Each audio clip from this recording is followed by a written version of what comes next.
तर मी हेच सांगत होतो की निवडणुकीच्या आधीचं चित्र लोकसभेच्या आणि आता लोकसभेनंतरचं चित्र हे फार बदललेलं आहे. देशात तर फार बदललेलं आहेच. कदाचित इथे छत्रपती संभाजीनगरमध्ये जे आता खासदार निवडून आलेले आहेत, मला माहीत नाही आता किती वाईनचे परवाने वगैरे कुठे कुठे स्पीड ब्रेकर येतील हे मला माहीत नाही. नाही, पण फक्त बोलून चालणार नाही, त्यांना हरवून दाखवायला लागतं. आणि आता ही जी निवडणूक आपण पाहत आहोत, देशात जे चित्र बदललेलं आहे ते ह्याचसाठी बदललेलं आहे कारण 4 जूनचा निकाल जो होता तो आपल्या देशासाठी, आपल्या संविधानासाठी, आपल्या लोकशाहीसाठी, तुमच्या आमच्या आवाजासाठी फार महत्त्वाचा होता. 4 जूनच्या आधी जे चित्र दिसत होतं, देशभरात चित्र दिसत होतं, ते असं होतं की जणू काही भाजप, आणि खरी परिस्थिती आहे म्हणजे ते जरी नंतर बोलत असतील की खोटं नॅरेटिव्ह आहे, फेक नॅरेटिव्ह आहे, ही सत्य परिस्थिती आहे की भाजपला आपल्या देशाचं संविधान जे महामानव डॉक्टर बाबासाहेब आंबेडकरांनी लिहून दिलेलं आहे ते बदलायचं होतं. ही खरी परिस्थिती आहे. आणि हे मी नाही म्हणत आहे, भाजपचे 5 की 6 उमेदवार म्हणाले होते त्यावेळी लोकसभेच्या वेळी की आम्हाला 400 पार द्या, ह्यासाठीच द्या कारण त्यांना संविधान बदलायचं होतं. एक भाजपचे माजी मंत्री, मोठे नेते त्यांच्या पक्षातले, ह्यावेळी तिकीट नाही मिळालं, त्यांनी मला सांगितलं होतं की आदित्य, जर आम्हाला 300हून जास्ती मिळाले तर आम्ही देशातलं जे काही अधिकार आहेत ते कमी करणार, देशाचं संविधान बदलल्याशिवाय राहणार नाही. हे भाजपचे शब्द आहेत. आणि संविधान का बदलायचं होतं? संविधान एवढ्यासाठीच बदलायचं होतं कारण तुमचा आमचा आवाज, मग तुम्ही कुठच्याही धर्माचे असाल, कुठच्याही जातीचे असाल, कुठच्याही भाषेचे असाल, कुठच्याही प्रांताचे असाल, हा आवाज बुलंद झालाच नाही पाहिजे, हा आवाज दाबलाच गेला पाहिजे, देशातून आवाज पर्याय आलाच नाही पाहिजे. ह्यासाठी त्यांना संविधान बदलायचं होतं. त्यांना आपलं संविधान ह्यासाठी बदलायचं होतं कारण लोकशाही म्हणजे काय, तर जी आज ताकद आपल्या देशाने दाखवलेली आहे, मग महाराष्ट्र असो, उत्तर प्रदेश असो, ज्या ह्या राज्यांनी दाखवलेली ताकद आहे की तुम्हाला जर वाटत असेल की तुमची मस्ती ह्या देशात चालेल, तुम्हाला जर वाटत असेल की एकाच व्यक्तीची मन की बात ह्या देशात चालत असेल, तर तसं नाही आहे. देशातल्या प्रत्येक नागरिकाची मन की बात तुम्हाला ऐकायलाच लागेल. ही ताकद आपल्या संविधानाने दिली आहे, ती यांना बदलायची होती. पण आज पहा, ज्यांना वाटत होतं की 400 पार 400 पार, त्यावेळी मी खैरे साहेबांसाठी जेव्हा प्रचाराला आलो होतो त्याच्या आदल्या वर्षी देखील असेल, पण प्रचाराच्या वेळी मी आपल्याला सांगितलं होतं की ह्यांचं 400 पारचा नॅरेटिव्ह हा खोटा आहे. हे 200 पण कसेबसे गाठतील आणि ते खरं ठरलेलं आहे. 240 हे कसेबसे यांनी गाठलेले आहेत. मुंबईची एक सीट चोरलेली आहे, अनेक अशा सीट्स कुठे कुठे चोरले, ते कोर्टात आता सुरू झालं का प्रकरण. पण हे सगळं जर नसतं केलं तर हे 200ला देखील पोचत नव्हते कारण तुमच्या आमच्या मनात आज जे आपल्या डोक्यावर सरकार बसवलेलं आहे केंद्रामध्ये, हे कदापि आपल्या मनात नव्हतं. कदाचित आपल्याला वाटलं असेल की त्यावेळी आदित्य काय बोलतोयस तू, सगळे आकडे जे होते एक्झिट पोलचे सांगत होते 350 होतील, 330 होतील. काही मित्रांमध्ये देखील मी गप्पा मारत असताना, काही पत्रकार मित्रांशी गप्पा मारत असताना, चर्चा करत असताना मला त्यांनी पण विचारलं होतं की आदित्य तुला किती वाटतं काय आकडे येतील. मी त्यांना सांगितलं होतं बघा, महाविकास आघाडी जास्तीत जास्त आकडे येतील, त्याच्यात मी आकड्यांमध्ये जात नाही, पण देशभरात 220 ते 240 मध्ये राहतील. मी काही ज्योतिष नाही आहे, मी काही कोणाचा चेहरा वाचू शकत नाही, कोणाच्या हातावरच्या ज्या काही लकीर असतात ते वाचत नाही. पण मला एवढं कळत होतं की या देशात कोणी खुश नाही आहे. ना कुठचं राज्य खुश आहे, ना कुठचं प्रांत खुश आहे, ना कुठची भाषा खुश आहे, ना कुठचं धर्माला वाटतं की आपलं काम होतं आहे, ना कुठच्या जिल्ह्याला काही वाटतं. आणि खास करून जर महाराष्ट्रात पाहिलं गेलं तर ना शेतकरी खुश होते. आणि हेच चित्र बिहारमध्ये होतं, हेच चित्र उत्तर प्रदेशमध्ये होतं, हेच चित्र हरियाणामध्ये होतं. ना महिलांना सुरक्षित वाटत होतं, ना तरुणांना असं वाटत होतं की 10 वर्षात आपलं काही भलं झालं आहे. आणि मग एकंदर सगळ्याच नागरिकांना वाटत होतं की होय, आपल्या देशातलं संविधान धोक्यात आलं आणि ते खरं होतं. आणि ही जी सुरुवात जी आपण संविधानाच्या रक्षणाची केली होती ती या लोकसभेच्या निवडणुकीतून नाही, तर आदल्याच वर्षी जेव्हा आपलं सरकार पाडलं होतं 2022 साली, म्हणजे 1 वर्षापूर्वी माझी निष्ठा यात्रा सुरू झाली होती. इथेच येऊन मी आपल्याला संबोधित केलं होतं, इथेच येऊन आपल्याशी चर्चा केली होती. आणि त्या निष्ठा यात्रेच्या दरम्यान जे जे लोक गद्दारी करून तिथे पळून गेले त्यांना काय काय आपलं मिळालं. मग काही माझ्या मंचावर होते त्यावेळी, काही पलीकडे पळून गेले होते, काही सुरतला गेले होते, काही गुवाहाटीत जाऊन भेटले, कधी गोव्यात जाऊन टेबलांवर नाचले. आणि ठीक आहे, आज कदाचित त्यांची थोड्याफार काळासाठी तरक्की झाली असेल. कोणाला 72व्या मजल्यावर काही घर मिळालं असेल,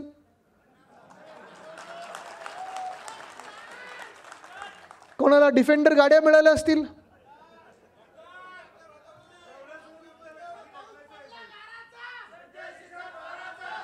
काय काय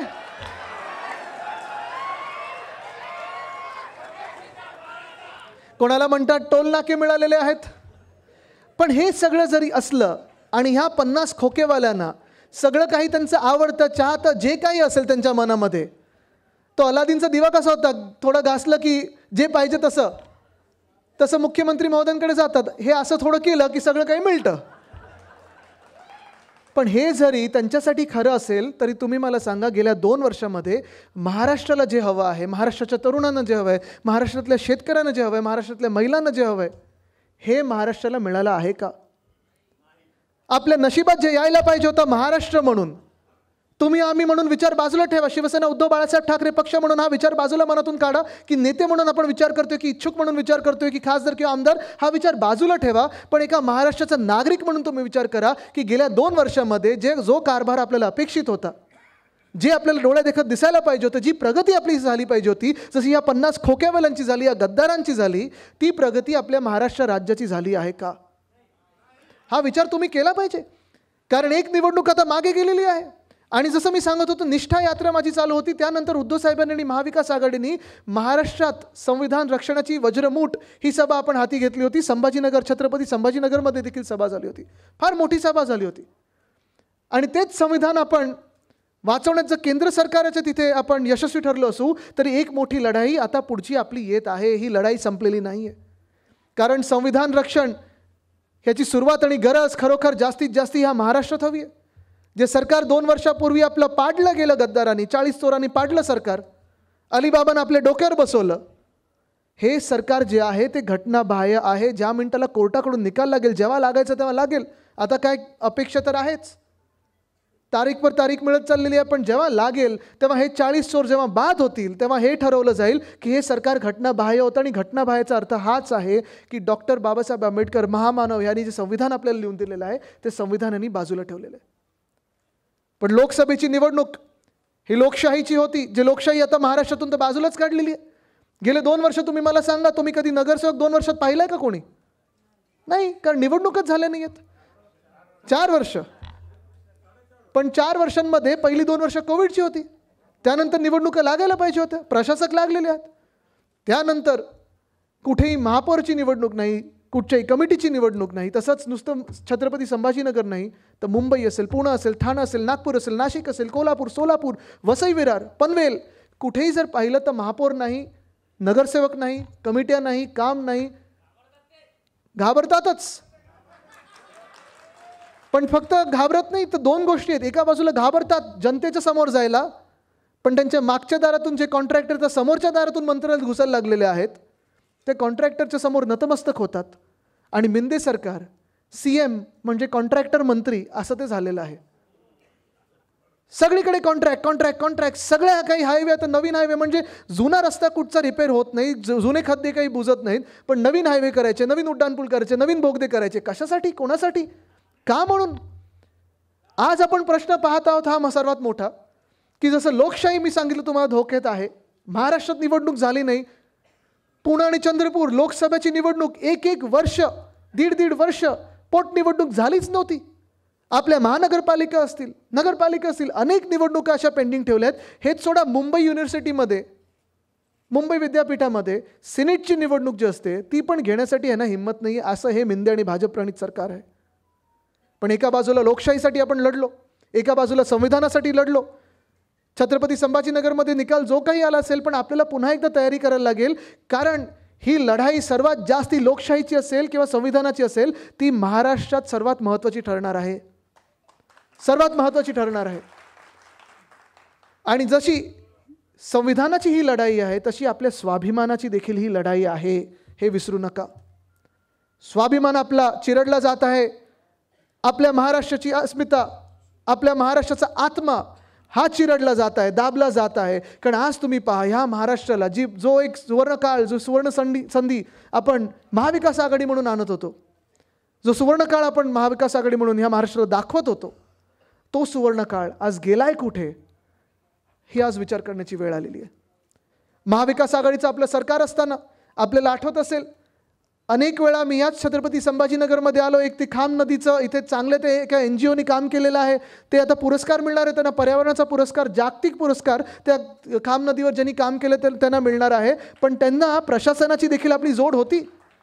तसंच रस्ते असतील, मला आठवतं गोडील साहेब आपण इथे आहात, महापौर आपण असताना अंबादास जानवेजी असतील, खैरे साहेब असतील, मी असेन, रात्री आपण 11:30-12 नंतर रस्त्यांवर फिरलेलो आहे, गल्ल्यांमध्ये फिरलेलो आहे आणि तेव्हाचे आपले जे म्युन्सिपल कमिशनर होते त्यांच्यासोबत आपण फिरलेलो आहे. कारण आपल्या छत्रपती संभाजीनगरमधले रस्ते कसे चांगले होतील, STPचं असेल, कचऱ्याचा जो प्लांट होता तिथे स्वतः आपण गेलो होतो. अर्थात तो वास सगळा आपल्या ते विलगीकरणाच्या प्लांटला जाऊन दिवसभर तो स्वतः आपण वास घेऊन फिरलो होतो. पण आपण कामं केली आणि ती कामं डोळ्यासमोर होती, लोकांच्या समोर होती. आणि तसंच इथे आपण ऑरिक सिटीचं जे काम केलं ते एवढं तुफान काम केलेलं होतं की नंतर मी साधारणपणे आपलं सरकार पडायच्या 1 महिन्याआधी महाराष्ट्रामध्ये जे 120 वेगळ्या वेगळ्या देशांचे दूत आहेत त्याच्यातून मला वाटतं 30 की 40 दूतांना मी आपल्या इथे ऑरिक सिटी खास करून पाहायला पाठवली होती. आणि अर्थात आपलं वेरूळ असेल, आपलं हे सगळं पाहायला पाठवलं होतं मी. आपण पर्यटन वाढवत होतो, आपण पर्यावरणावर लक्ष देत होतो, आपण विकास कामं करत होतो, शाश्वत विकास करत होतो, जंगलं वाचवत होतो आणि त्याचसोबत आपण उद्योगाला देखील आपल्या राज्यात चालना देत होतो. इथे ऑरिक सिटी तर बाजूला आली आहे, पण आज तुम्ही मला सांगा ह्या ऑरिक सिटीचा बोलबाला जेवढा आपल्या काळात झाला आणि जेवढे उद्योग आपण इथे आणू शकलो गेल्या 2 वर्षामध्ये, तुम्ही मला सांगा किती इथे संध्या तुम्हाला मिळाले आहेत. इथे स्थानिक पोरांनी आणि पोरींनी सांगावं, मला मुलामुलींनी सांगावं, तरुणींनी सांगावं की किती संध्या तुम्हाला इथे जॉब्ससाठी मिळालेल्या आहेत जे तुम्हाला हक्काचा तुमचा रोजगार इथेच संभाजीनगरमध्ये देईल, ह्या जिल्ह्यामध्ये देईल. असं कुठचं एक तरी नवा मोठा उद्योग आलाय का? गेला.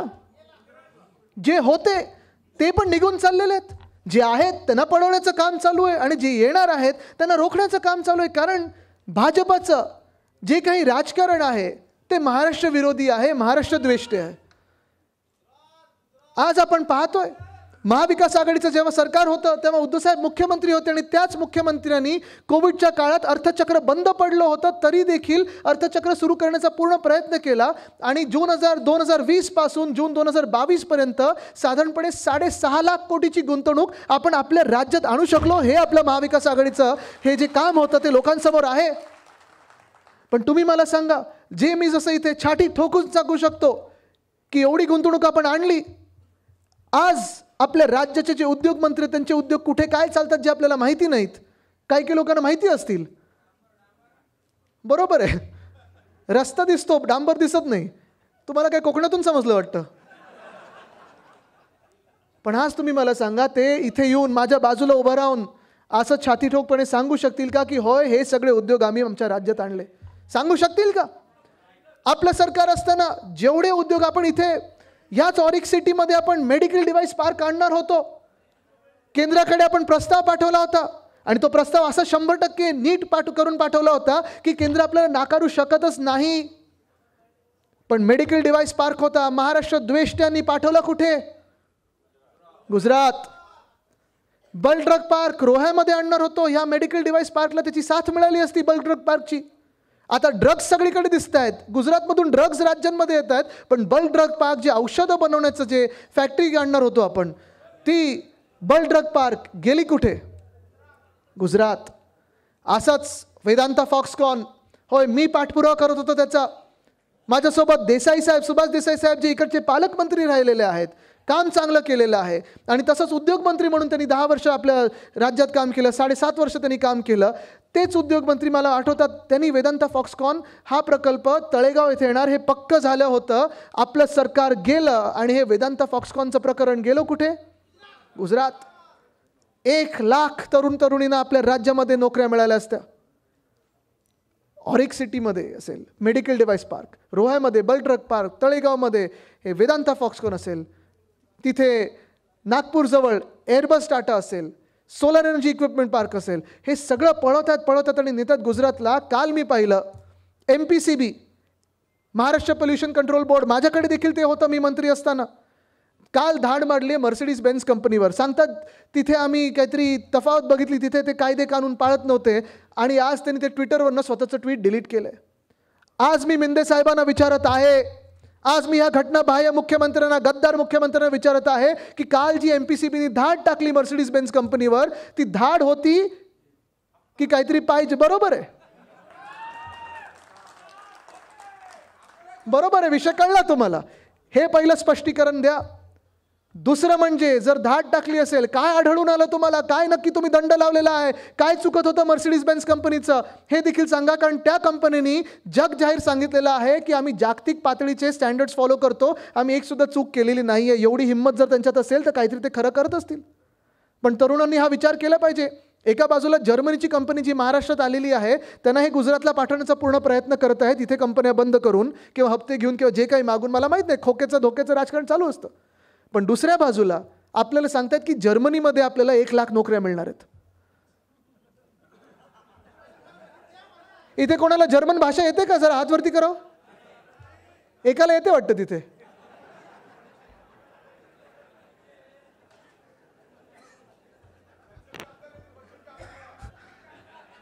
नाही म्हणजे मला हे कळतच नाही. आपण म्हणतो की जगात जर्मनी आणि महाराष्ट्रात परभणी, की देशात परभणी, पण परभणीत पण नोकऱ्या मिळत नाही आहेत आणि त्या जर्मनीत पाठवायला लागले. तो ना कोणाला जर्मन भाषा येते.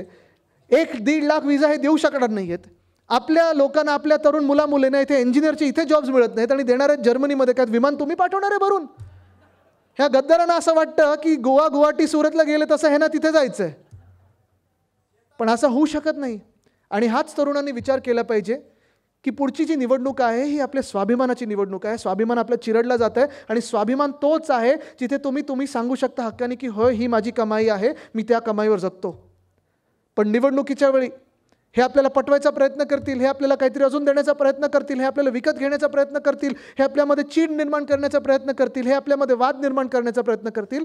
तरुणांनी विचार केला पाहिजे की हे ह्यांच्या पोळ्या ज्या आहेत आपल्या वादावर भाजून घेतात, आपण नंतर जाणार कुठे हा तुम्ही विचार केला पाहिजे.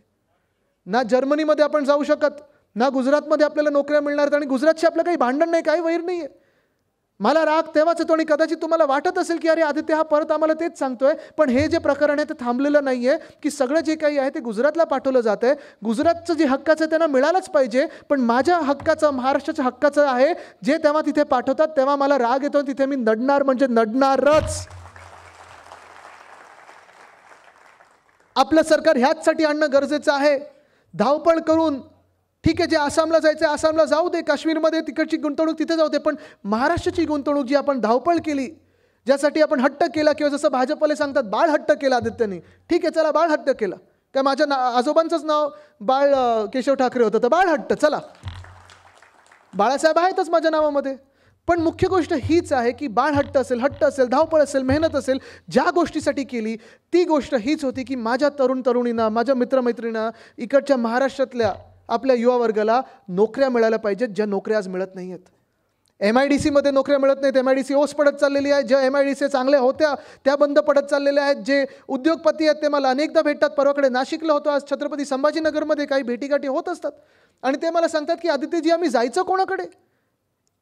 एक घटना बाह्य CM आहेत, 2 हाफ DCM आहेत, एकाकडे गेलं की दुसरे 2 नाराज. त्यांना काही दिलं म्हणून फोन येतात, आम्हाला काय देत नाही?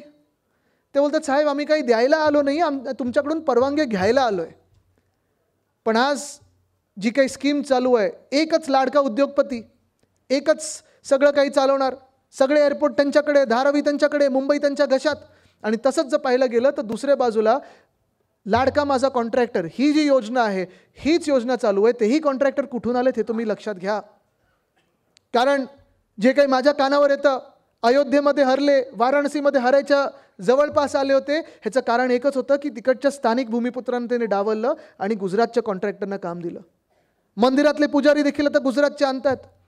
जी जुनी प्राचीन मंदिरं होती ती तोडली त्यांनी, मूर्त्या तोडल्या आणि हे हिंदुत्व आपल्याला शिकवायला निघालेले आहेत. पण हेच जे मी सांगतोय की आपल्याला वादांमध्ये हे गुंतवून ठेवणार आणि तुम्हाला मतदानाच्या दिवशी भलतं काहीतरी व्हॉट्सॲपवर येईल, त्या व्हॉट्सॲपच्या युनिव्हर्सिटीवर जाऊ नका. जे तुम्हाला नोकरी आहे की नाही आणि तुम्हाला नोकरीची सध्या कोणाच्या काळात मिळत होत्या आणि संध्या खेचून कोणी घेतलेल्या आहेत हा विचार करून तुम्ही ज्या दिवशी मतदान होईल, अर्थात मध्ये प्रचारसभा होतीलच, पण आज कार्यकर्ता मेळावा आहे, पदाधिकाऱ्यांचा मेळावा आहे, ही काही जाहीर सभा नाही आहे. आणि ह्या पदाधिकाऱ्यांच्या मेळाव्यात मी तुम्हाला आज खास करून आवर्जून सांगतो की हा निरोप तुम्ही स्थानिक तिकडच्या तरुणांना आणि तरुणींना दिला पाहिजे. प्रायव्हेट उद्योगात कुठेही स्थान नसताना आपण सहसा जात असतो मग पब्लिक सर्व्हिसमध्ये. मागच्या आठवड्याच्या बातम्या किती लोकांनी वाचल्यात? MPSCचा जो काही सगळा घोळ झालेला आहे, वाचलं ना तुम्ही? परत मला वाटतं इकडून आपल्या मराठवाड्यातून तर अनेक मुलं जातात पुण्यामध्ये MPSCच्या परीक्षा द्यायला आणि ट्युशन घ्यायला. किती वेळा आंदोलनं करायची? 22मध्ये, 23मध्ये, 24मध्ये. बरं किती किरकोळ तो विषय हो की IBPSची एक परीक्षा आणि MPSCची एक परीक्षा एकाच दिवशी आली. ठीक आहे, पत्रव्यवहार केला असेल तर तारखा बदला, पण हा आडमुठीपणा जो आहे MPSCचा की आम्ही तारीख बदलणारच नाही. काय करताय तुम्ही? म्हणजे काय देशाची निवडणूक चालू होते की आम्ही तारीख बदलणार नाही? की मोठी कुठची वर्ल्ड कपची फायनल आहे की आम्ही तारीख बदलणार नाही? ठीक आहे, मी समजू शकतो क्रिकेट आणि टेनिसची वर्ल्ड कप दोघांची एका दिवशी आहेत, पण या स्पर्धा परीक्षात ह्या तरुण तरुणींच्या भवितव्याबद्दल आहे. तुम्ही खेळू नका त्याच्याशी. किती वेळा तुम्ही आंदोलन करायला लावणार? किती दिवस आम्हाला तुम्ही रस्त्यावर बसायला लावणार? आणि मग हे सगळा घोळ घालून जेव्हा परीक्षा आपण उत्तीर्ण होतो, पास होतो, त्याच्यानंतर कोण ना कोणातरी फोन करायला लागतो, खोके द्यायला लागतात, खोके नाही तर अजून काही छोटा एन्व्हलप द्यायला लागतात, पाकिटं द्यायला लागतात. पोस्टिंगसाठी, बदली पोस्टिंगसाठी महाराष्ट्रामध्ये खोके, पाकिट वगैरे हे जे सुरू झालेलं आहे कल्चर, ही संस्कृती कधी आपल्या राज्याची नव्हती, ती आज दुर्दैवाने आपल्या राज्यात सुरू झालेली आहे. पोलिसांचाच विषय घेतला तर किती कठीण विषय झालेला आहे. 17,500 पदांची भरती होती कॉन्स्टेबलची मुंबईत. आले किती मुलं तिथे? 18 लाख मुलं. खैरे साहेब विचार करा, 18 लाख मुलं मुंबईत आले आणि बिचाऱ्यांना काही व्यवस्था केली नव्हती सरकारनी. त्यांना जोगेश्वरी पुलाखालती, मरीन ड्राईव्हवर वगैरे झोपायला लागलं, भर पावसात झोपायला लागलं. आता याच्यातून निवडले किती जातील माहीत नाही. निवडल्यानंतर पोस्टिंग कुठे मिळेल माहीत नाही. पोस्टिंग मिळालं, घर मिळणार का माहीत नाही. ज्यांना घरं आहेत त्यांची घरं कुठच्या परिस्थितीत आहेत? आपण 650 कोटी दिली होती, काय आता मिळालं त्यांना माहीत नाही. आणि एका बाजूला हे चालू असताना ते महाराष्ट्र सिक्युरिटी फोर्स म्हणून दुसरं आहे, 20,000 मुलं त्याच्यात भरती केलेली आहेत, पण तेही कॉन्ट्रॅक्ट सिस्टमवर. हे कॉन्ट्रॅक्ट सिस्टमचं जे भूत चालू झालेलं आहे, इथे देखील अनेक युनियन आपल्या शिवसेनेच्या आहेत, भारतीय कामगार सेनेच्या आहेत, पण दानवे साहेब हे जे कॉन्ट्रॅक्ट सिस्टमचं जे हे ना कामगार कायदे बदलायचे आहेत, ते आपल्या देशासाठी आणि आपल्या राज्यासाठी धोक्याचे आहेत. फिक्स टर्म एम्प्लॉयमेंटचा विषय असेल, कॉन्ट्रॅक्ट लेबरचा विषय असेल, म्हणजे आपल्या महाराष्ट्राच्या तरुण तरुणींनी जायचं नक्की कुठे? की तुमच्याच मागे धावत बसायचं, खोके खोके खोके करत, कार्यकर्ते म्हणून तुमच्या राजकीय पक्षांच्या मागे धावत बसायचं, भाजपच्या मागे धावत बसायचं. आणि भाजपचे स्वतःचे जे नेत्यांची मुलं आहेत ते कोण कुठच्या पदावर बसतात, कोण ICC बसत आहे, कोण कुठे जागतिक युनिव्हर्सिटीमध्ये आहे, पण आपली जी तरुण मुलं मुली आहेत त्यांना रस्त्यावर दगडफेकीसाठी वापरतात. हा फरक आहे, हे तुम्ही लक्षात घेणं गरजेचं आहे. आणि म्हणून तरुणांनी खूप व्यवस्थित विचार करून जेव्हा तुम्ही प्रचाराला लागाल, जेव्हा तुम्ही घरोघरी जाल, जेव्हा डोर टू डोर जाल, तेव्हा हा विचार तुम्ही केला पाहिजे की आपला उमेदवार जरी कोणी असला, आज 100 इच्छुक असतील, पण आपला उमेदवार जरी कोणी असेल, उद्धव साहेब देतील ते उमेदवार असतील, पण मशाल, कारण ह्या अंधकारामध्ये मशालच तो उजाला आणू शकते, एक उजेड आणू शकतं. पण ही जी काही फसवणुकीची योजना आहे ही अजून भयानक सुरू होणार आहे. इथे महिला पदाधिकारी देखील आलेले आहेत. आपल्याला मी विचारत आहे, ह्या सरकारने 2 वर्षामध्ये तुमची आठवण कधीतरी काढली का? आज लाडकी बहीण म्हणून आज काय लखपती दिदी सकाळी झालेलं आहे, त्यानंतर लाडकी बहीण सुरू झालेलं आहे. नाही, तुम्ही गंमत बघा, ते परत घेणार की नाही मला माहित नाही. मध्ये एक आमदार बोललेत की तुम्ही मतदान नाही केलं तर परत घेणार आहे. परत घेतोच कसा? मी आहे नाही ते उभा तुमच्यासोबत. पण विचार करा तुम्ही, 10 वर्षापूर्वी जे 15 लाखाबद्दल बोलत होते, 10 वर्षात कुठे आलेत ते? किती शून्य कमी झाले?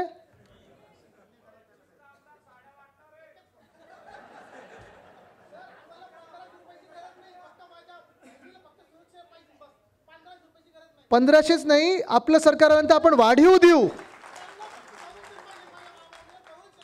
ठीक आहे, बस त्याच्यावर येतो मी. पण महत्त्वाचं म्हणजे हा फुगा फोडणं गरजेचं आहे की हे सगळं खोटं आहे, थोटांड आहे. 2 वर्षामध्ये ह्या महाराष्ट्रात अनेकदा आपण ओरडलेलो आहे, अनेकदा आपण आंदोलन केलेली आहेत. 2 मंत्री असे आहेत, एक मला वाटतं पालकमंत्री बनवले तिथे, गद्दार त्यांचं नाव आहे, आडनाव काय?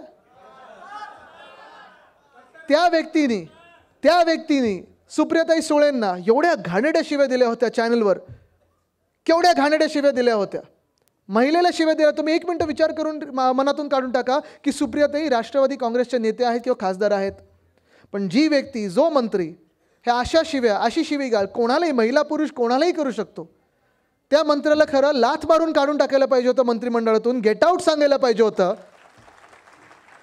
त्यांना तुम्ही पालकमंत्री म्हणून छत्रपती संभाजीनगरच्या डोक्यावर बसवलेलं आहे. तुम्ही मला सांगा, असले लोक तुमचे लाडके भाऊ होऊ शकतात का?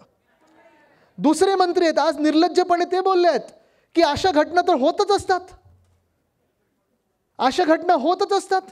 अरे तुमच्यावरच एवढे भयानक आरोप झाले होते की उद्धव साहेबांना तुम्हाला काढायला लागलं होतं, गेट आउट सांगायला लागलं होतं. माहिती आहे ना कोणाबद्दल बोलतोय मी? आज काय स्टेटमेंट दिलं आज की काल की आंदोलन योग्य नाहीत, अशी घटना होत असतात. अरे होत असतात. महिलांवर अत्याचार होतोय, महिलांवर बलात्कार होतोय, त्यांना फाशी द्या अशी आंदोलनं तुम्ही केली पाहिजेत. हा कुठचं निर्लज्जपण आहे की अशी घटना होत असतात कारण तुम्हाला फाशी होईल म्हणून? लाज वाटली पाहिजे. पण ह्या लोकांना जर तुम्ही मंत्रिमंडळात ठेवत असाल तर हे घटनाबाह्य मुख्यमंत्री तुमचा लाडका भाऊ होऊ शकतो का? तिसरी गोष्ट तुम्हाला विचारतो, आणि हे मी आधी पण बोललेलो आहे, त्यांचा जो मित्र पक्ष आहे किंवा त्यांच्या मागे जी महाशक्ती उभी आहे भाजपा, त्यांचे लोक किती सांगायचे, प्रधानमंत्री महोदय स्वतः ज्या रेवण्णासाठी गेले होते प्रचाराला, 2,500 महिलांवर त्यांनी अत्याचार केलाय, बलात्कार केला, त्यांचे व्हिडिओ काढलेले आहेत, त्या रेवण्णासाठी प्रचार करणारी भाजप तुमचा लाडका भाऊ होऊ शकतो का? बिल्किस बानोवर ज्यांनी रेप केला होता, बलात्कार केला होता, त्यांच्या बलात्कारांना जेलमधून बाहेर काढून त्यांचं औक्षण केलं, त्यांना हार घातले आणि प्रचारात फिरवलं. जातपात धर्म न पाहता बिल्किस बानोची किंवा त्या बलात्काराची, वंदनीय हिंदू सम्राट बाळासाहेब ठाकरेंची भूमिका हीच असती की त्या बलात्काराला फाशीवर चढवा. त्या बलात्कारांचा सत्कार करणारा भाजप तुमचा लाडका भाऊ होऊ शकतो का? नाही होऊ शकत. हे सगळं निवडणुकीबद्दल फसवणूक आलेली आहे. आणि हा लाडका भाऊ जो स्वतःला लाडका भाऊ म्हणून म्हणत आहे, काल जेव्हा आपण आंदोलन करत होतो, महाविकास आघाडी म्हणून आंदोलन नाही तर महाराष्ट्र म्हणून आंदोलन करत होतो, ते ह्या विकृतीविरुद्ध आंदोलन करत होतो. आणि त्याच वेळी भाजपाने आपल्या विरोधात आंदोलन केलं. आपलं कालचं आंदोलन खरं तर बंद आणि नंतर आंदोलन बंद आपण केलं नाही कारण हायकोर्टाने, सन्माननीय उच्च न्यायालयाने आपल्याला सांगितलं की बंद करू नका. ठीक आहे, 2 पर्यंतच बंद होता, पण तो देखील आपण नाही केला. पण काल जे आपण आंदोलन केलं होतं ते कुठच्याही राजकीय पक्षाविरुद्ध केलं नव्हतं. आपलं कालचं आंदोलन हे राजकीय नव्हतंच. कालचं आपलं आंदोलन संस्कृतीविरुद्ध विकृती होतं आणि त्या विकृतीच्या बाजूने भाजपाने आंदोलन केलेलं आहे. हे तुम्ही लक्षात घ्या, हे तुम्ही लक्षात घ्या. पुढच्या काही दिवसांमध्ये अजून घरा जे घटनाबाह्य मुख्यमंत्री फिरतात, मिळाले का, मिळाले का, तुम्हाला आले? हा बरोबर. हा सगळा खोटारडेपणा सगळीकडे चालणार आहे. आत्ता सांगतात की आमचं सरकारांत परत वाढीव देऊ. मी त्यांना सांगतो, हिम्मत असेल तर आत्ताच वाढीव द्या. तुमचं सरकार येत तर नाहीच. आमचं सरकार येणारच आहे आणि मी वाढीव देणार म्हणजे देणारच आहोत. पण त्याच सोबत राष्ट्रपती महोदयांकडे आमचा पाठपुरावा चालू आहे की शक्ती कायदा हा पारित झालाच पाहिजे. शक्ती कायदा आपण आणला होता, शक्ती कायदा आपण मांडला होता, शक्ती कायदा आपल्या विधान भवनात मंजूर झाला होता, आपलं सरकार असताना मंजूर झाला होता. 2020च्या अधिवेशनात, हिवाळी अधिवेशनात आपण तो मांडला आणि 2021मध्ये आपण तो पाठवला होता. भाजपाल नाही, ते भाजपचे असल्यामुळे भाजपाल निघतं. काय त्यांचं नाव? राज्यपाल कोश्यारी साहेब. भाजपालच होते, भाजपचेच होते. तसेच वागायचे. पण त्यांनी पाठवला तो कायदा केंद्राकडे, म्हणजे राष्ट्रपती महोदयांकडे. तुम्ही विचार करा, 2021 निघून गेलं, 22 निघून गेलं, 23 निघून गेलं, आता 24चं संपत आलेलं आहे, पण अजून कायदा पारित झालेला नाही. कशासाठी? काय हा भाजपच्या विरोधात कायदा होता? काही भाजपच्या नेत्यांच्या विरोधात कायदा होता? कोणाविरुद्ध हा कायदा होता? हा कायदा जो महिलांवर अत्याचार करतो त्याच्या विरोधात होता. हा कायदा महिलांना बळ देण्यासाठी, शक्ती देण्यासाठी कायदा होता. त्या कायद्याचा हा भाजप विरोध करत आहे. हे दुर्दैव आहे. आणि आज आपल्याला सांगत आहे की तुम्ही आमच्या सगळ्या लाडक्या बहिणी आहात. पण हा विचार तुम्ही केला पाहिजे की 15 लाखाबद्दल जे 1500वर आलेले आहेत ते पुढचे पण 2 शून्य काढतील. कारण तसंच फसवणूक आपल्या शेतकरी बांधवांची होत आहे. येतात ना, जेव्हा कर्जमुक्ती होते, जेव्हा आपल्याला आठवत असेल महाविकास आघाडीचं आपलं सरकार आलं, तेव्हा उद्धव साहेबांनी कुठचीही निवडणूक जवळ नसताना देखील 2019मध्ये, 2019-20मध्ये म्हणजे आपलं सरकार 19च्या नोव्हेंबरमध्ये आलं, 2019च्या डिसेंबर आणि जानेवारीमध्ये आपण पुढच्या 2 महिन्यात एक कार्यक्रम राबवला होता. तो म्हणजे 2 महिन्यात आपण कर्जमुक्ती 2 लाखापर्यंतची केली होती. तसं जर पाहिलं गेलं तर 2019 पासून लोकसभा 5 वर्षावर होती, 2019 पासून विधानसभा पुढच्या 5 वर्ष होती. कुठचेही मुख्यमंत्री निवडणुकीचे जवळ असे सगळे खेळ खेळत असतात. उद्धव साहेबांचं मन हे खरं आहे, पारदर्शक आहे. कुटुंब प्रमुख असल्यामुळे त्यांनी सांगितलं, मी माझं वचन पूर्ण करणार. माझं पहिलं महाराष्ट्राला वचन होतं की शेतकऱ्यांची कर्जमुक्ती करणार. ती उद्धव साहेबांनी करून दाखवली होती आणि पुन्हा एकदा करू. शेतकऱ्यांना मदत लागेल तेव्हा आपण देऊ. मला आठवतं कोविडच्या काळात देखील जेव्हा जेव्हा शेतकऱ्यांना मदत लागायची तेव्हा आपण जी काही मदत, काही जास्ती देऊ शकलो नाही, पण जी काही मदत लगेच द्यायचो, खांद्याला खांदा द्यायचो, एक आधार द्यायचो, आपण धीर द्यायचो की आम्ही तुमच्यासोबत आहोत.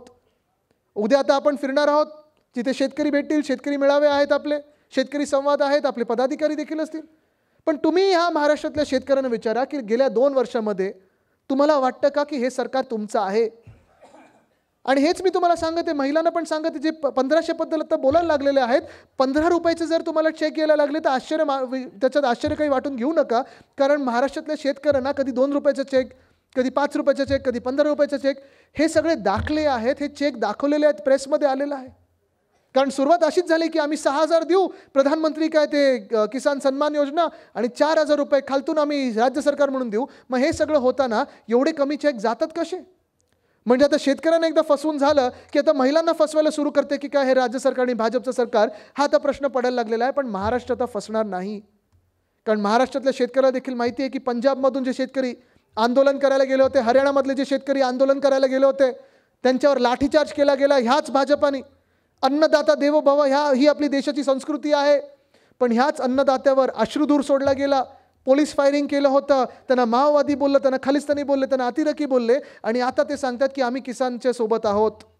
नाही चालू शकत असं राजकारण. त्या शेतकऱ्यांनी दाखवलेलं आहे की देशात कोणाची मस्ती चालत नाही. आज हा आपल्याला विचार करायचा आहे की महाराष्ट्र म्हणून आपल्या स्वाभिमानाचा, आपल्या आत्म्याचा, आपल्या अस्मितेचा विचार आपण करणार आहोत की नाही? की जे चाललं आहे ते चालवत राहायचं, जे चाललंय ते चालवत राहायचं. शेतकरी आत्महत्या करतात. बदलापूरमध्ये जे घडलं, 6 दिवस FIR घेतली नाही, मग त्या गरोदर महिलेला पोलीस स्टेशनमध्ये 10 तास बसून ठेवलं, त्याच्यानंतर FIR घेतली. बरं, जे आंदोलन करायला उतरले त्यांच्यावर लाठीचार्ज केला. हे जे चाललंय हे मान्य असेल तर ठीक आहे, जे चाललंय ते चालू द्या. पण जर तुम्हाला ठरवायचं असेल की ज्या नोकऱ्यांच्या संध्या ह्या भाजपाने आणि भाजप प्रणित खोके सरकारने गुजरातला घालवल्या, बदला नाही तर बदलाव आणायचा असेल आपल्याला, तर तुम्हाला एकजुटीने एकत्र यायलाच लागेल. तुम्ही तयार आहात का?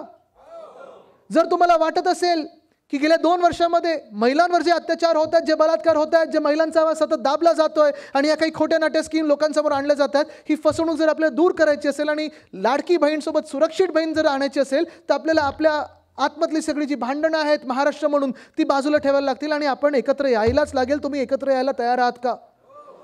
जर तुम्हाला वाटत असेल की आपल्या अन्नदाता जो आहे तो नीट राहायला पाहिजे, सुरक्षित राहायला पाहिजे, त्याला आधार मिळाला पाहिजे, तर पुन्हा एकदा कोणीतरी कुटुंब प्रमुख म्हणून त्या मुख्यमंत्र्यांच्या पदावर बसवलं पाहिजे. कारण आत्ताचे जे घटनाबाह्य मुख्यमंत्री आहेत त्यांची शेती तर खूप सुपर आहे. 2च दिवस त्यांना जायला लागते, एकदा अमावस्याला एकदा पौर्णिमेला, आणि शेतात अशी शेती चालते की 3-3 हेलिकॉप्टर जातात त्यांच्या शेतामध्ये. पण हे जर चित्र तुम्हाला बदलायचं असेल तर तुम्हाला बदलाव हा घडवायलाच लागेल. तुम्हाला नवीन सरकार आणि महाविकास आघाडीचं सरकार हे निवडायलाच लागेल. तुम्ही ते सरकार निवडायला तयार आहात का? नुसतं हो बोलून आता चालणार नाही.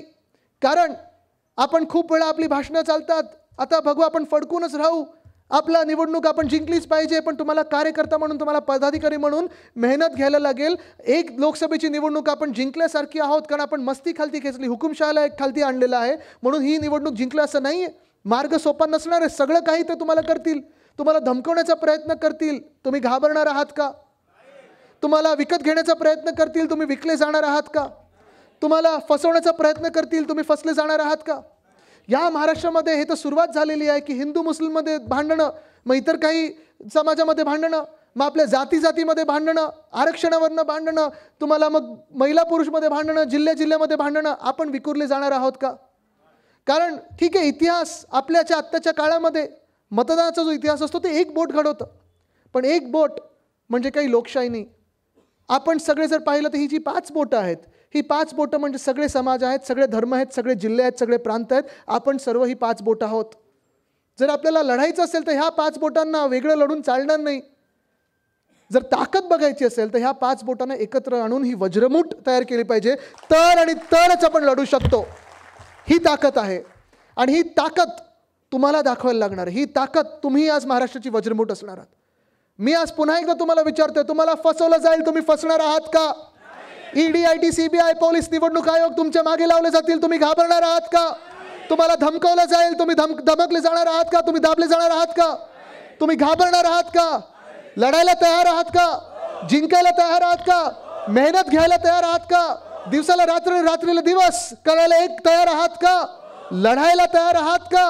आणि जिंकायला तयार आहात का? असाल तर मला तुमची वज्रमूठ दाखवा.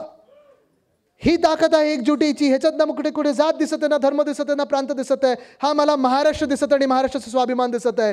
ही जर वज्रमूठ एकत्र आली तर जे कोणी आपल्या समोर आपल्याला मागे खेचायला निघालेले आहेत, मागे ढकलायला निघालेले आहेत, ही वज्रमूठ त्यांना बुक्क्या दिल्याशिवाय राहणार नाही. धन्यवाद. जय हिंद, जय महाराष्ट्र, वंदे मातरम.